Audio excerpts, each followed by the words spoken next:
Pagkain na sa mama. Plato.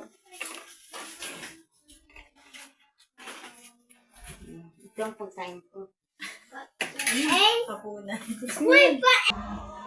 Hi guys, magandang gabi guys. Ayan. Mag-ihap tani guys ng tag-piso. Tag-piso na lang taon ito nga ang kwarta. O, tingnan mo. Puro namin piso. Mag-ihap tag 350 guys. Para may na lang makapalit og karning baboy ug mapuhon ba. Ato lutoon may handa na to. Ito na guys. So, may naihap na ako 120. Mag-ihap ako. Kuan guys. Iba.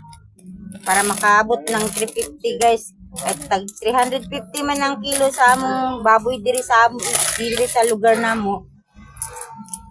Yan. Tag piso na lang in taon guys. Wa na kwarta guys, nahurot na guys.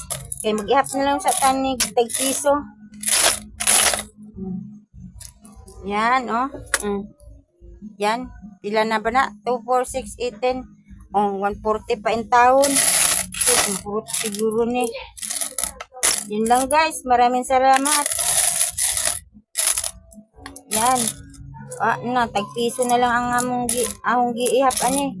Kaya wa na may tag-kwarta, hurot naman. May na lang yung piso, kwarta gihapon eh. Tagmay nga lang. Tagbaw kag ihap ba. Yun lang guys. Happy New Year.